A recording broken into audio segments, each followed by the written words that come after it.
vamos a escuchar al Octeto Buenos Aires. ¿Sí? Vamos a escuchar el Octeto Buenos Aires de Astor Piazzolla, y que como, bueno, ustedes quizás saben, quizás no, pero bueno, el Octeto Buenos Aires simboliza, digamos, el momento de la gran ruptura, digamos, ¿no? Que genera Piazzolla en relación a lo que se conoce como el tango vanguardia, ¿sí?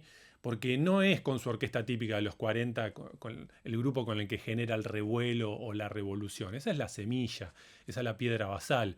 Pero en realidad el conjunto con el que hace un gran lío y planta, digamos, esa bandera de la modernidad y de la vanguardia, como se la llamó, es el Octeto Buenos Aires. El Octeto Buenos Aires él lo forma luego de volver de sus estudios en París, en el año 55, que estuvo estudiando con Nadia Boulanger composición en París. Vuelve y ya en el 56 graba un primer disco con el Octeto Buenos Aires, un disco para el sello Allegro. A ver si lo tengo. Justo lo tengo a mano. Este es el primero, ¿no? Del Octeto Buenos Aires. Es un disco de 25 centímetros, de 10 pulgadas, o sea, un disco mediano. Y después tiene el año 57 un long play, ya para el sello Disc Jockey. 2 discos espectaculares, dicho sea de paso. Pero claro, hoy estamos hablando de discos chiquitos. Entonces ustedes se preguntarán, ¿pero por qué estamos hablando del Octeto Buenos Aires? Si el Octeto Buenos Aires grabó 2 long plays, o bueno, uno mediano y otro grande, 56-57. Bueno, pasa que en este disco, en el primer disco del Octeto Buenos Aires, uno de los temas es el tango de Pedro Mafia, Taconeando, ¿no? No sé si lo llegan a ver, de Mafia de Stafolani, a ver si está el título por ahí. Bueno, está Taconeando. El tema es que muchos años después, en los años 70, no me acuerdo si es años 73 o una cosa así, sale este disco chiquito de Piazzolla, ¿sí? A través del sello Music Hall. ¿Y Music Hall qué hace acá en este disquito? Bueno, acá lo que hace es incluir, son 4 temas, ¿no? Incluye 3 temas, o sea que ya habían sido previamente editados, con orquesta de cuerdas, pero saca otra versión de Taconeando. Fíjense, no sé si llega a dar la luz, bueno, no llego a ver bien, si refleja. Pero bueno, acá dice Taconeando, porque está la versión de Taconeando del Octeto Buenos Aires, pero que no es la misma que está en el disco que les mostré antes, ¿sí?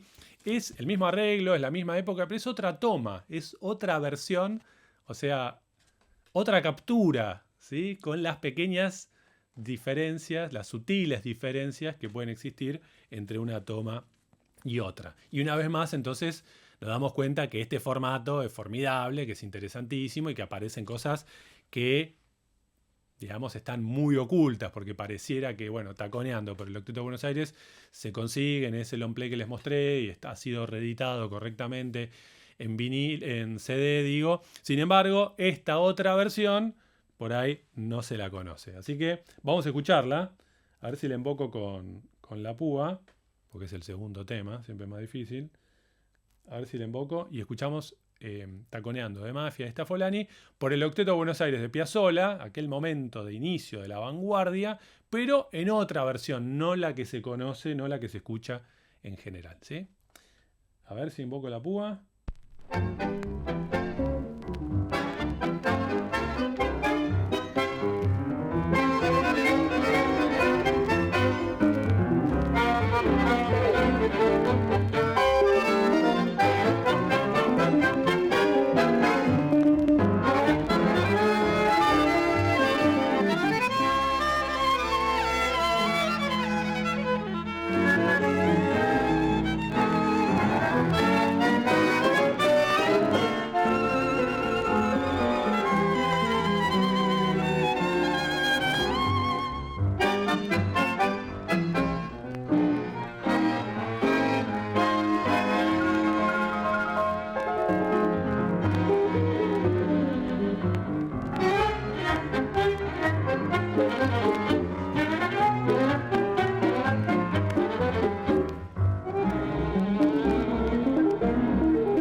el octeto Buenos Aires de Astor Piazzolla, ¿sí? Haciendo Taconeando de Pedro Mafia, en este disco que, como les digo, bueno, es un disco raro porque no es tan raro de encontrar igual, ¿eh?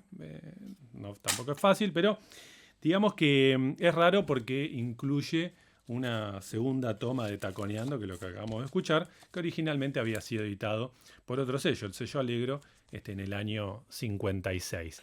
Bueno, qué bomba, ¿no? Es interesante, ¿no? Tratar siempre de hacer el ejercicio de ubicar esta música que acabamos de escuchar en el Buenos Aires de mediados de los años 50, en un contexto en el cual el tango, digamos, la hegemonía, digamos, del sonido tanguero la tenían las orquestas típicas y mayormente orquestas de corte bailable todavía, ¿no?